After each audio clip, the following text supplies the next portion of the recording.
back, Hot Nerd Network family. Today we are discussing Power Book 2, Season 4, Episode 6. I'm your host, Hot Nerd D, and today we have the lovely Hot Nerd Chimana joining us today to go over the next few episodes.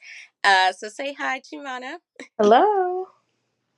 But yes, before we dive in, don't forget to like, comment, and subscribe. And make sure you check out our Writer's Room Part 1 that is already out. That not only goes over the mid season finale, but so much more.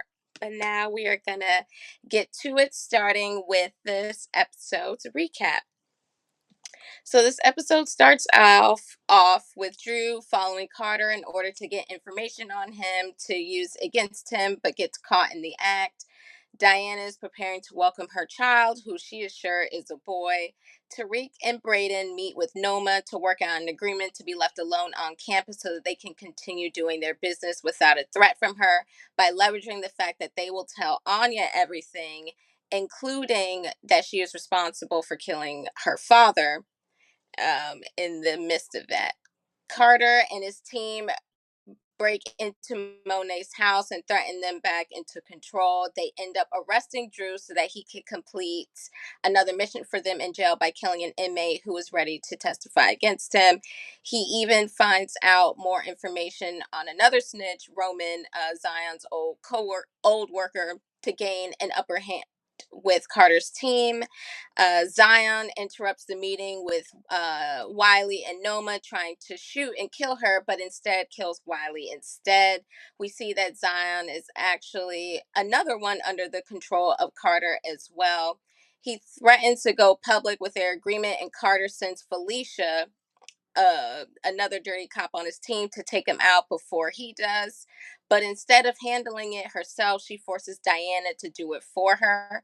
But instead, Diana tells Tariq, who then handles it for her. He uses this, though, as leverage to force a deal to do business with Noma. While Carter and his team invade the deal Noma and Effie to make with the Russians on her behalf, they kill the Russians instead and steal their money. This is when Kamal Tate, aka Rashad Tate's brother, ends up dying. The episode ends also with Tariq and Brayden killing Zion.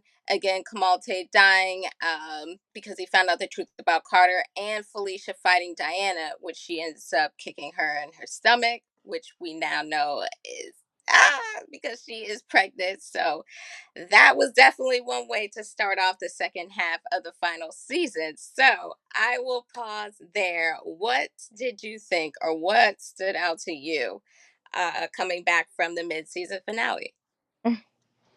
So I would have to for sure say what happened to Diana. It gave similar feels as what happened to Reina. Like top two, like I got the same type of like devastation. So definitely finding out about Diana losing the baby. Or and even that scene, I it kept replaying in my head, like, the first couple days after I saw the episode, I'm like, oh my gosh, like it was brutal. And then I thought about, I'm like, all the people close to Tyreek gets these type of, murders, like his twin, now his unborn child. It's like, yikes. Yeah, no, that was a tough scene to watch. And because it kind of hinted at the beginning of the episode that she knew that she was pregnant, or like when they broke into the house and asked, who are you shopping for? This seems like it's for a child. That there was some sort of child involved. I don't know, and to kick her in her stomach, or to kick, or to stomp her out that way, that was It was that was heartbreaking. watch. Yeah. Right. Oh, I felt so bad for Diana in that moment. I think a lot of people can relate, like you said, to seeing that death similar to Raina and just feeling like, oh my God, like that's just, they didn't deserve that, like in any way, shape, or Yeah. form. That was just truly one of those ones that was just uncalled for. So I definitely agree with that sentiment there.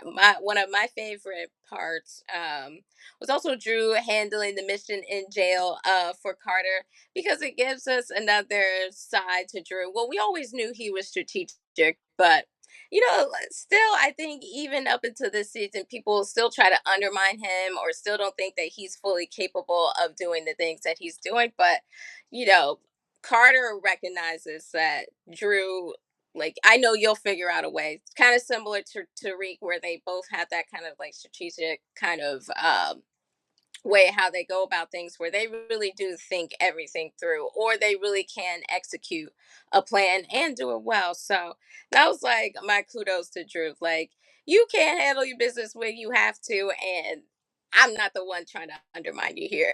I like that scene too as well. And I knew he was gonna come through. I mean, he's he does remind me of Ghost somehow. You know, like he is very charming, yet he can be strategic. He has that calmness. You know, he can talk to different types of groups, different types of people, and he can just get his way. But sometimes he has a little temper, but you know, he handles it. So I agree. Like I knew he was gonna figure something out. I had no doubt.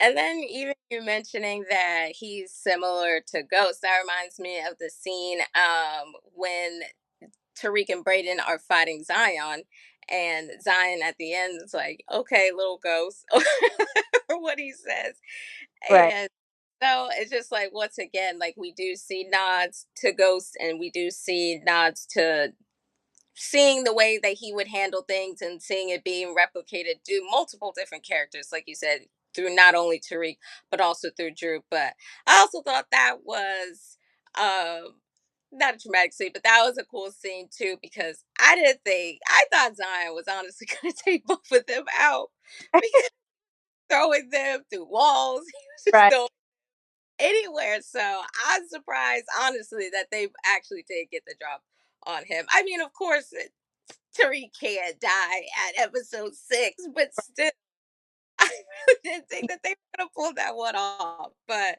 I'm glad that they did. And of course, we're happy to see over high on Tariq and Brayden being okay. But still, for a second, I was like, come on, y'all. Y'all can't do I this. But know. it's fighter. I was about to say he's a whole MMA fighter. Like, come on. Like, barely, like him and Kane were honestly equals. And we Yeah. already from past episodes that Tariq, when you tried to fight Kane, I'm yeah, sorry. Ghost never got beat up in my eyes. Like in no, that part, I was like, you could see a clear distinction between Tariq and Ghost because Ghost must have learned some moves or whatever because he was not letting people throw him around at all.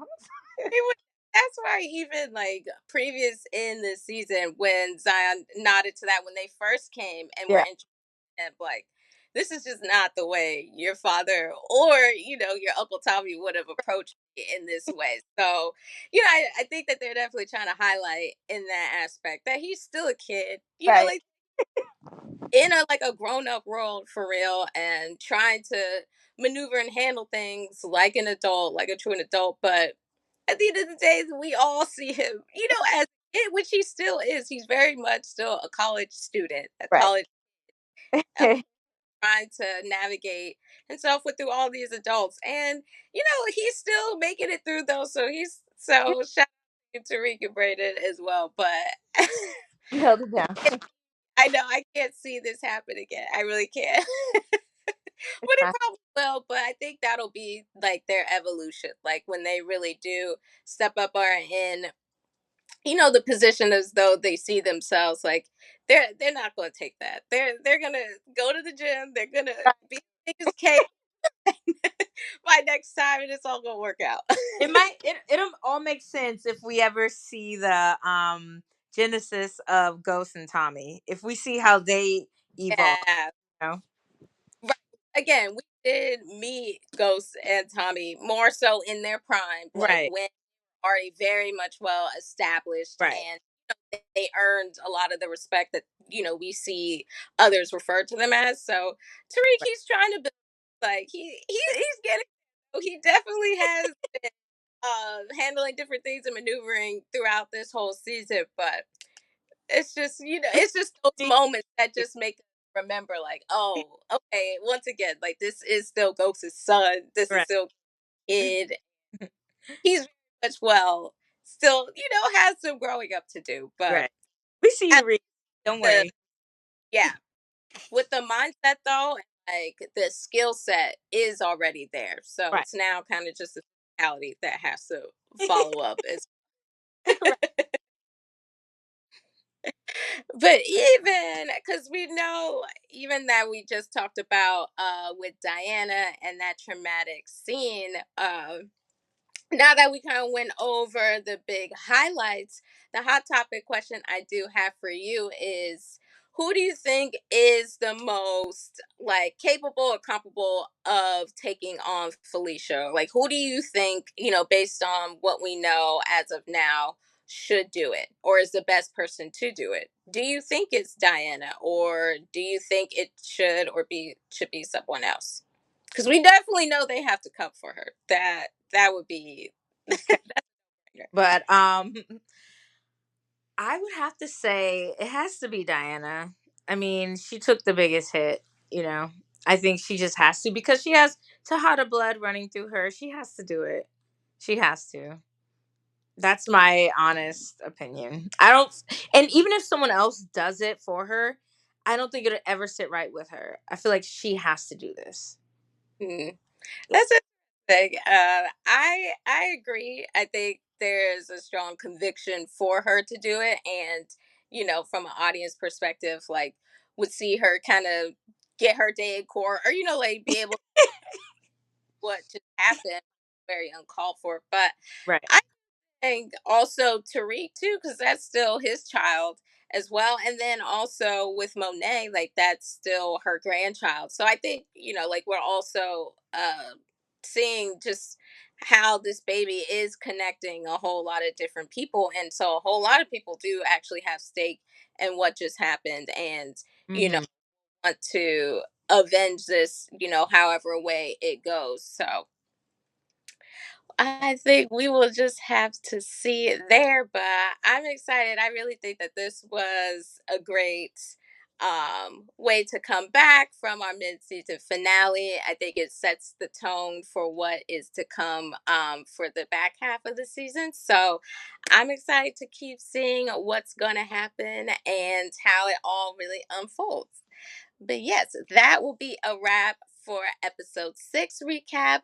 Thank you for joining us, Chimana.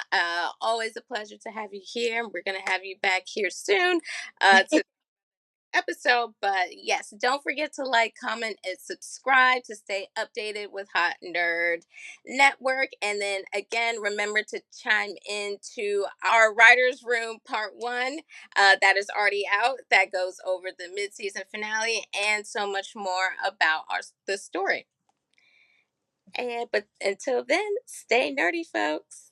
Bye.